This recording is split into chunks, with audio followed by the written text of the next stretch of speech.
Welcome, ladies and gentlemen, to JWF Defiance. I am your host, the man who is going to be getting some points in the J1 later tonight, Scottye Moore.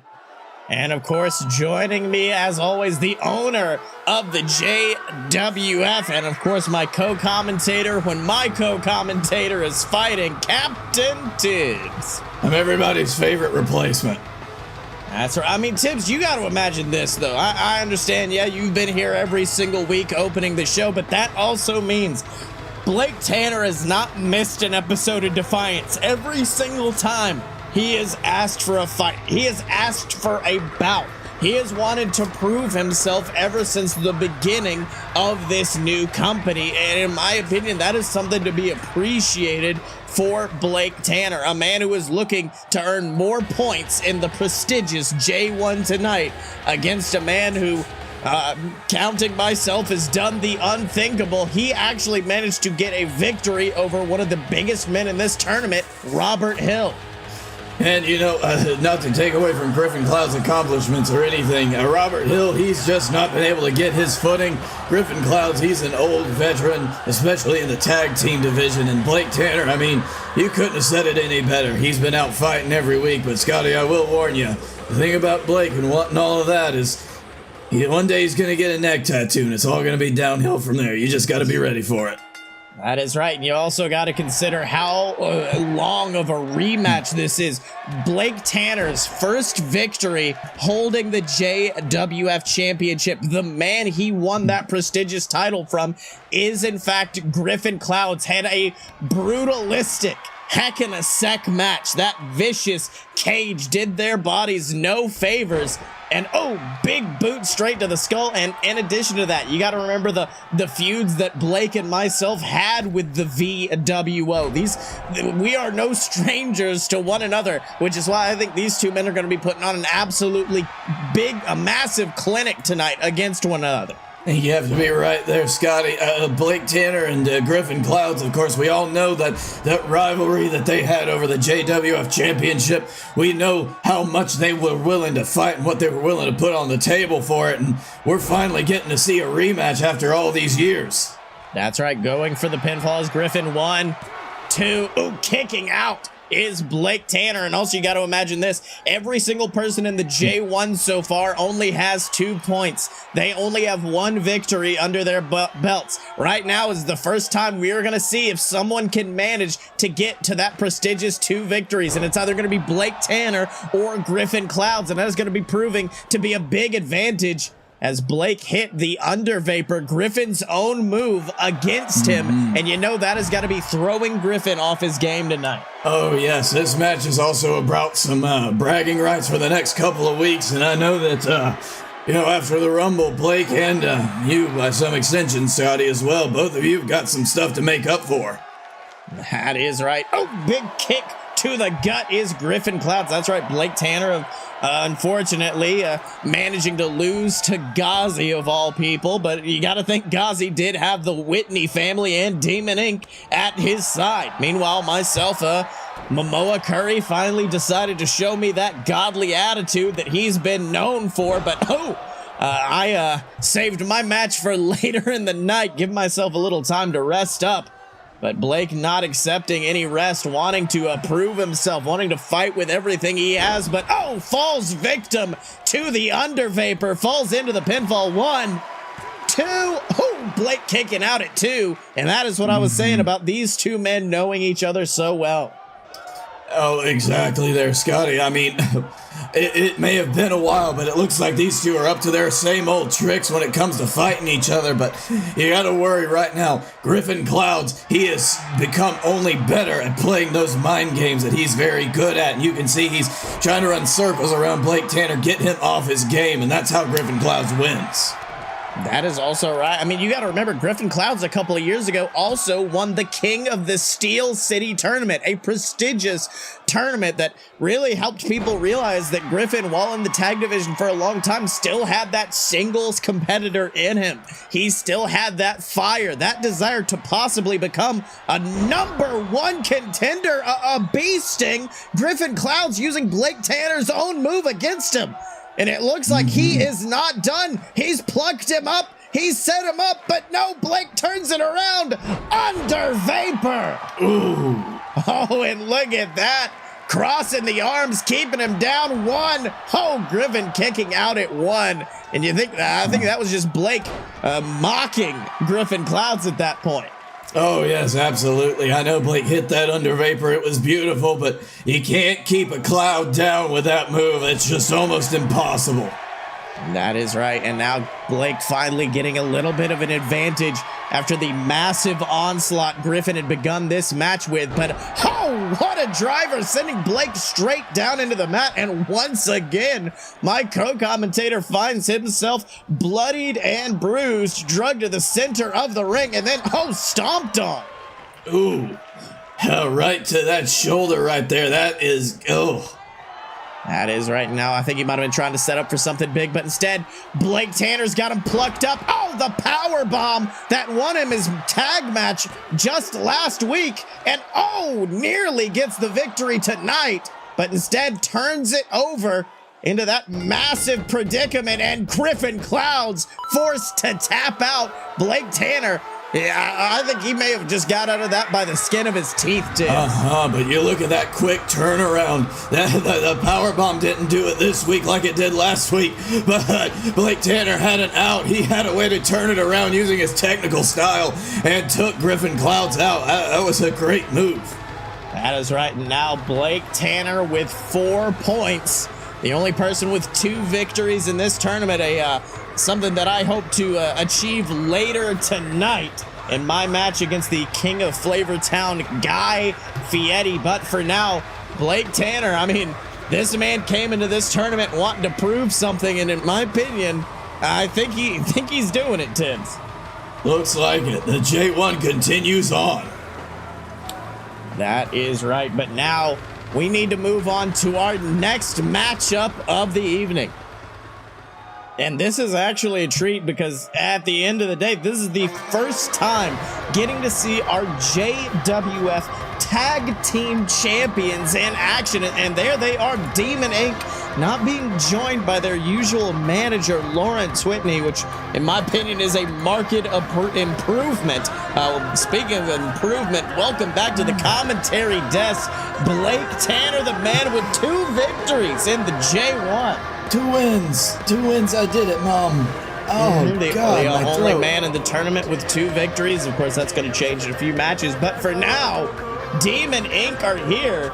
And in my opinion, I think they've got a dangerous matchup tonight. I mean, at the Regal Rumble, they were victorious over one of the biggest teams in this company and the Wild-Eyed Southern Boys, who took them to their limit. And now they're going toe-to-toe with Legion, the men who hold the tag team cash in the bag briefcase, meaning Legion could get in this ring, just beat the hell out of Demon Inc., eat a disqualification, and then immediately cash in their briefcase to attempt to win the championships. I think Demon Inc. are in a dangerous position tonight. Well, I wouldn't mind if Legion decided to do that. Demon Inc., I think they kind of deserve to be brought down a peg or 2. They seem to have gotten a little too big for their britches, but that's just me. That's right, but now, I mean, look at both of these teams. Neither one coming out with their manager. Of course, Legion known for having the demonic Croc behind them. Meanwhile, Demon Inc. are under the service of Lawrence Whitney, one of the fanciful gentlemen, you could call him. And I think you can see right now what the difference between being managed by a demon and being managed by Lawrence Whitney gets you, because the man known as the Bone Crusher is decimating Alistair Bateman right now. I can't tell you why Croc's not out here, but I know if I did see Lawrence Whitney, I might have a bone to pick with him, so maybe he's staying clear. Big drop kick, takes him to the outside, and now, wait a minute, pulls him back up is Alistair Bateman, and now once again taking things to the outside. These 2 teams, at the end of the day, one of them called Demon Inc., the other one's made up of, I think, actual demons. I think I shouldn't be shocked to see these things got brutalistic pretty quickly. we certainly do have a penchant for bringing creatures of many different dimensions into our wrestling ring, and I think that probably speaks volumes about what we intend to do here at JWF Defiance. That's right, but the Bone Crusher just went rib first into those custom steel steps. Oh, twice in a row. And now look at this, Alistair Bateman just climbing back into the ring after doing inevitable damage to the rib cage of the Bone Crusher. And Blake, there's not been a tag out yet. Alistair Bateman just, well, I guess he wanted to tag out to celebrate with Sami Zayn off of this great count-out victory that I'm sure Lawrence Whitney will spend all next Monday bragging about. Oh, yes, I'm sure I can't wait for that, and I'm sure you can't either. This is fucking hell, Demon Inc., man. They're too good to win like this, and that's the thing that pisses me off. Well, you got to think that is the influence of Lawrence Whitney at play. At the end of the day, in the minds of the champions, there's no big difference between a pinfall or a count-out, a DQ. A win is a win. And now we get to move on to getting to see someone in action we have not seen in a while. Our brand new women's champion, Aiyana. But at the end of the day, Blake, you gotta imagine there's one woman back there who is feeling disgruntled, and it's Val Curry, a woman who went into that one-on-one match against Aiyana and somehow wasn't even pinned to lose her championship. Oh, yeah, that is true. So we are seeing our victorious Aiyana just, it feels right seeing her with that belt, if I'm being honest. That is right, but I mean, the woman known as Karen Bush, the Mrs. Cash in the Bag, decided to cash in mid-match, make the whole thing a triple threat, which at the end of the day, I think benefited Aiyana more than anybody else, because Aiyana knew how to take out Karen Bush, knew how to beat her. And at the end of the day, that match no longer became about Aiyana overcoming Val Curry. It became about Aiyana putting a target on the back of Karen Bush. And now tonight, Aiyana has issued an open challenge, which has apparently been issued by none other than Skilla. Here we go. I mean, you got to think about just the way that Aiyana won. It's just a horrible decision on Karen Bush's part to insert herself into the match. But look what it got us. That is right. We're going to get to see the natural-born Thrilla Skilla go up against Aiyana, but I don't think Aiyana is really giving her any leeway at this point. This is almost a brutal showing, but manages to finally hit that sidekick is Skilla, but look at that, Aiyana immediately going after the arm, and I think the champion is more just trying to put on a show right now more than actually have a fight, and oh my god, look at that, wrenching back on that arm. That is a devastating move. I've had similar maneuvers pulled on me very recently, actually. That's right, but now look at this, driving the knee into the lower back. She's got Skilla bent up like a pretzel. The natural-born Killa gets out of it, though. That could have, snapped Skilla in half. I mean, Aiyana's strength and leverage on that, but no. That is right, and you got to imagine if Skilla gets a victory over the champion tonight, that could just earn her a spot in the Women's Expiration Chamber match, which is going to be coming on the Expiration Date special episode we're going to be having in a couple of weeks. We're going to see the Defiant title defended in the Expiration Chamber. We're going to see the women's title defended for the first time here on Defiance in their own chamber. It is going to be an absolutely brutalistic series of matches that night at JWF Defiance presents Expiration Date. I'm so glad that we got Expiration Date, by the way. That shit, it's going to be so good with Defiant. With the Defiant rules. Yeah. Also that night I'm looking, it appears that is going to be the night where the J1 finally pops off, because it's going to be Blake Tanner versus Scottye Moore in the J1, and on that night, I wish you the best man win, but right now, the best woman seeking to win, as Aiyana is just putting the proverbial boots to Skilla before locking her up in the bayonetta. Skilla has nowhere to go and nowhere to run. Her only chance is to, Looks like she took it. Aiyana didn't have it fully locked in, managed to grab that arm and relinquish the bayonetta before it could get locked in. Skilla was able to just barely fight out of it this time. That is right. And then, oh, what a beautiful suplex. And I don't know if Aiyana has many friends in the back, but it looks like Skilla's got 3 amigos she has brought to the ring. Oh, beautiful suplex. Yeah, look at those suplexes executed perfectly. Oh, and she is not done yet. Oh, sends her off. Dial it up. 205 straight to the skull. And she's not done, going to the top for the East Coast pop. Could we see it? Yes. Could she pin the champ? Could she pin the champ? Come on, Skilla. Skilla, oh, she took a second. She can't. Skilla's exhausted. Her ribs are broken, but she's not done. Oh, what an assault. Oh, she saw Aiyana getting up and knew she had to move now or never. That is right, but Aiyana wisely, after eating that brutal maneuver, rolled out of the ring, and that just shows the type of champion Aiyana is. She realizes that, hey, if I'm not going to get a pinfall, there's no reason for me to be in the ring yet. She goes to the outside, takes her a nice little breather, and at the end of the day, when you go to the outside, there are those fun little barricades, the hardest part of the apron, the ring posts, numerous things that you can use to your advantage, I will say, as a champion to get one over. Yes, exactly. You can utilize your environments to suit your needs in any match, but you've got to do it in a timely manner because you see Tommy, he's counting down or up, I guess. Yeah, that's all right. Tommy had a count of 7. Aiyana bringing things back into the ring, and that just shows the type of difference in champions we have in the women's division versus the tag division. Aiyana, at the end of the day, whether you agree with the way she won the title or, wait, hold on, turns it around. 2, ooh, kicking out. Like I was saying, whether you agree with the way she won the title or the way she didn't, at the end of the day, Aiyana, she loves to fight, and she is not going to get a victory through a count out. No, that just doesn't strike me as Aiyana's style. I don't think she would actively try to do that, not like some other people on this card tonight. Oh, my God. Just whips that arm down before, dropping her directly down onto her skull, and Aiyana is no longer playing around. She is bringing everything she has.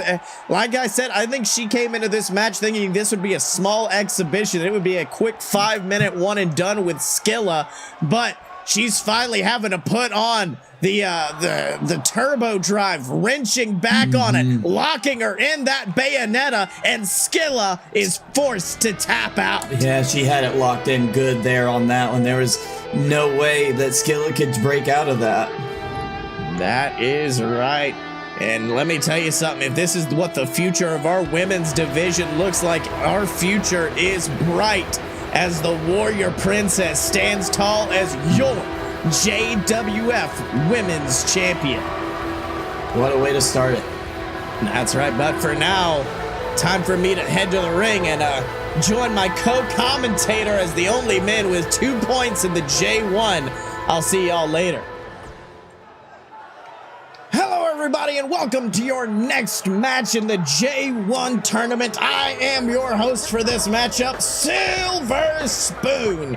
And coming to the ring right now is a man who I know has been wanting to get back on the horse, a man who has been struggling for these past few weeks to claim his spot. I mean, at the end of the day, Blake, well, I know you've been here all night, but Guy Fieri's a guy who said that if this tournament doesn't turn out well for him, it might be all over. And in my opinion, that's going to be a huge loss to the JWF if we lose the King of Flavortown. Oh, it absolutely would be, and I hope that he would reconsider even with losing this tournament. I mean, Guy Fieri is a wonderful talent, great guy to have around in the back. I mean, top to bottom, just somebody you don't want to lose, but, I mean, let's be honest, Guy Fieri's left before. He's come back. He's always come back. That is right, but you also got to consider this, Blake, that you got to find yourself at a real impasse right now because this man coming to the ring right now, Scottye Moore, if he wins this matchup, yes, your friend gets a victory. Yes, that's great. But at the end of the day, that also means you got someone who has tied your 4-point lead. Meanwhile, if Guy Fieri wins, he's only going to get 2 points. So at the end of the day, you're kind of damned if you do, damned if you don't, depending on who you cheer. I mean, that is understandable, but if there's anybody else who needs to have 4 points in this competition, I mean, it's got to be Scottye. I can't, that's just the way things are, and I think that he's the only other person deserving of it other than me, but I already earned that, so. All right, but Tommy calling for that bell to ring, and went for the big boot. Let's not forget, when Scottye went up against Robert Hill, that big boot was the beginning of the end. He hit it within just a few minutes, but meanwhile, Fieri just choked the life out of Scottye, but instead, it's a big boot for his troubles. And I think Guy Fieri looking to show Scottye more that this is not going to be as easy as it was when he faced off against Robert Hill, because let's not forget the history between Scottye Moore and Guy Fieri. It's just as wide. Guy Fieri feuding with Scottye over the JWF Championship for quite a while back in 2019 or 2020, pardon me. Yes, exactly. And Scottye, Guy Fieri, like these two, with their history together, you know that they are not going to want to give this victory up, even regardless of how many points are on the line for the J1. I mean, this is something about pride. This is about showing that you can still fight on your same level, and I understand that. Like, that is something that Scottye wants to come out and prove, and that's something that Guy Fieri wants to show that he can still hang with the rest of us. That's right. Meanwhile, you got to look at what Scotty's doing. He's been hitting big boots. He's been hitting kicks. He has been trying to get Guy Fieri off of his feet, and nothing he's done has led to a knockdown. At the end of the day, this is a big David and Goliath story, but in a big difference from how history has gone out. Big clothesline over the top. Guy Fieri showing his strength right there. And you got to remember, back during that triple threat, Guy Fieri, Scottye Moore, Momoa Curry, during the lead up to that, everyone was mocking Fieri, saying he didn't deserve to be in that triple threat, saying that that triple threat was unearned of his. And ever since, Fieri has been trying to prove that he belongs at the caliber of these elite athletes. So much so that he won the JWF Championship. And so I think tonight he is once again getting reminded of that time where he had to fight with everything he had to be proven as a main event talent. And especially now that Guy Fieri, he has set his own mandate. He has to fight for his very feelings of existence in the JWF. He's got to fight for all of that tonight, because it may not just be this match, but could be another nail in the coffin if Guy Fieri's not able to pull out a win. That is right. And also, I mean, I don't know if you noticed that, we have seen 3 different approaches to a count out tonight. We saw Demon Inc., who took the count out. We saw Aiyana, who got back in the ring and then let her opponent get back in with her. Then you saw Scottye Moore, who got in the ring, broke up the count, and then immediately went back outside to cause more punishment. Yeah, and here we are, like, seeing all of these different tactics. I mean, that is something that Scottye is very good at as well, taking things to the outside of the ring. Oh, very close right there. Very close. That was almost a 10 count right there. I don't know if you noticed that Scottye was going for a big elbow strike, but the weight of Fieri just knocked him back. And now these two men just sending punches back and forth. Big, beautiful sidewalk slam from Fieri takes down Scottye. Who is now in the path of a dangerous beast, and he's up for it. Could we see it? No, Scottye reverses. Beautiful reverse DDT before the food fight can come off. Picks him up, and then, I thought might have been going for the SMG, that patented cutter Scottye likes to employ. Instead, sends Fieri into the turnbuckle before. We have seen Scottye Moore use this before, but usually much more violent matchups, but it looks like he is willing to bring it out for Fieri. Oh my God.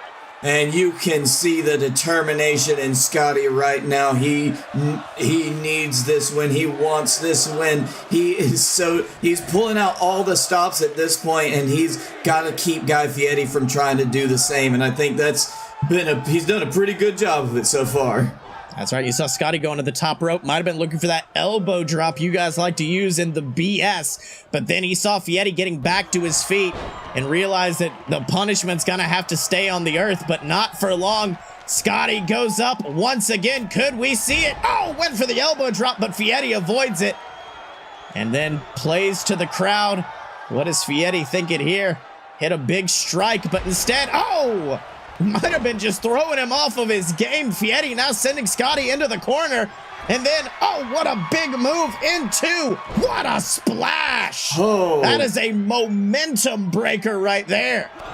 Yeah, Guy Fieri, he builds up so much explosive momentum in those moments. Like he comes SMG! in. SMG from out of nowhere. Fieri was making his comeback. 1, 2, 2 3/4, and Fieri kicks out.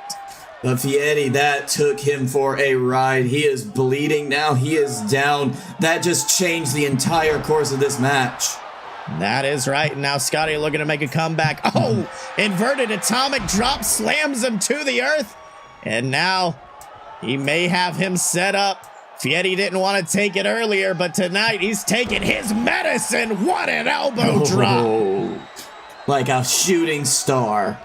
That is right, but then pulls him back to his feet, and then, oh, Fieri turns it around, and these two men are throwing everything they have at one another, Blake. Neither one of them wanting to admit defeat, but Scottye just drags him down. 1, 2, 3.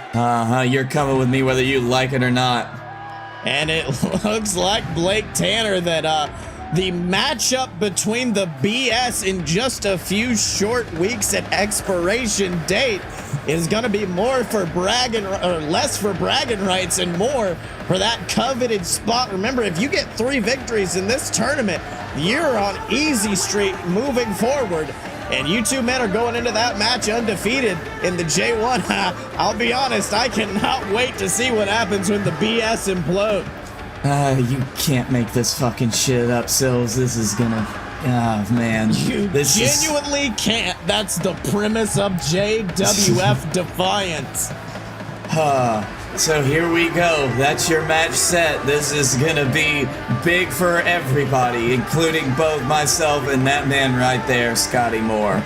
That is right, but also you have to consider what it is like right now to be Guy Fieri.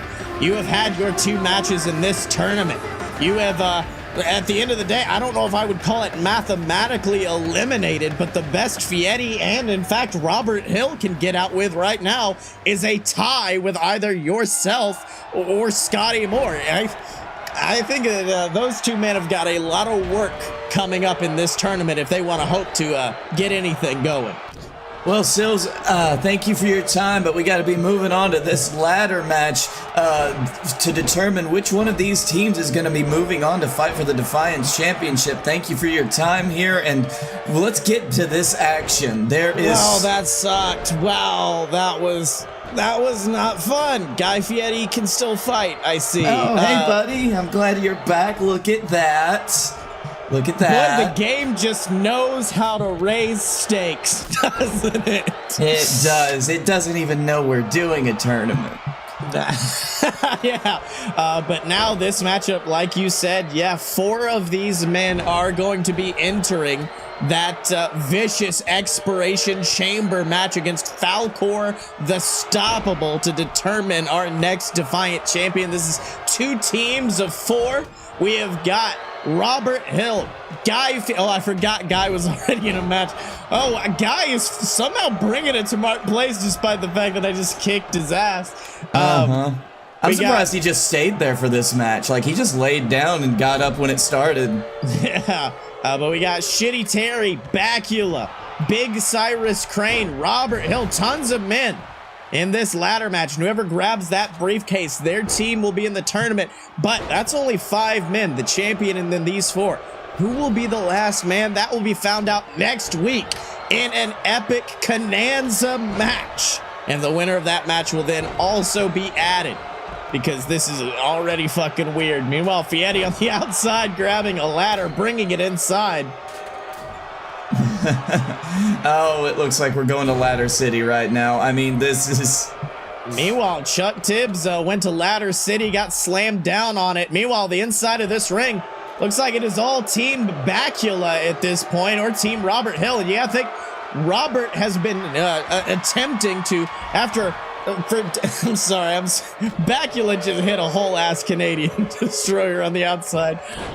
Meanwhile, Robert Hill, like I said, he went for the longest time being undefeated in this company, and now he's kind of facing the exact opposite problem. He is yet to get a victory, but looks like he is aiming for one right now, but not if Mark Plays and Chuck Tibbs have anything to say about it. No. Oh, slams him down. How crazy is it that Mark Plays and Chuck Tibbs have teamed up for anything? It's the purple. There's a lot of purple going on in the ring right now. There is. Purple fighting purple. That is right. Meanwhile, though, Chuck Tibbs finally has that ladder, but slams it down. I think he realized Bakula was going after Mark Plays, who, I mean, famously, Mark Plays an acquisition of Captain Tibbs. He hired him. He was kind of Tibbs's chosen one during the battle of crossing the line last year. So I think Chuck might just be trying to protect his father's acquisition. That could potentially be it. Good move with them being on the same team, I suppose. But then again, I'm not sure how much Chuck and his dad are getting along right now. Old Tibbs, it's always kind of a crapshoot between the two of them, isn't it? Yeah. But wait a minute, Shitty Terry was just slamming that ladder on Chuck's body, and now he appears to be confused and is just fighting Chuck. You knocked him out, Terry. Bakula went for the double stomp to the outside, but Gozzie avoided it. But that doesn't matter, because Shitty Terry's got the briefcase, and Bakula's dropping Gozzie like it's going out of style. Indeed, but it looks like did it? Team Shitty Terry is victorious. That's how we do it. Meaning that in just 2 weeks, ladies and gentlemen, Falcor will be joined in the Expiration Chamber by Bakula, by Shitty Terry, Robert Hill, and Guy Fieri. And that is as a team are weird to put together, they are four on their own of the most dangerous individuals in this company. Meaning if I am Falcor the Stoppable, I am going to be prepping hard these next 2 weeks. I would have to agree. All of these men in this ring right now are going to be a huge challenge for Falcor right now. And it seems just as if when Guy Fieri all hopes was lost, now he has another chance. Robert Hill as well. Bakula can get some shine, and Shitty Terry is there. Shitty Terry is there, but we still have a whole episode of Defiance to get through next week, where we're going to see some big Block B matchups. Mark Plays versus Big Cyrus Crane, the Jebeduk taking on Chuck Gibbons, and of course that epic Cananza match to determine what man is going to be joining these four and Falcor in the chamber. And that's going to be coming to you next time on JWF Defiance. But until next time, he's been Blake Tanner, I've been Scottye Moore, we've been the BS, and this is Defiance.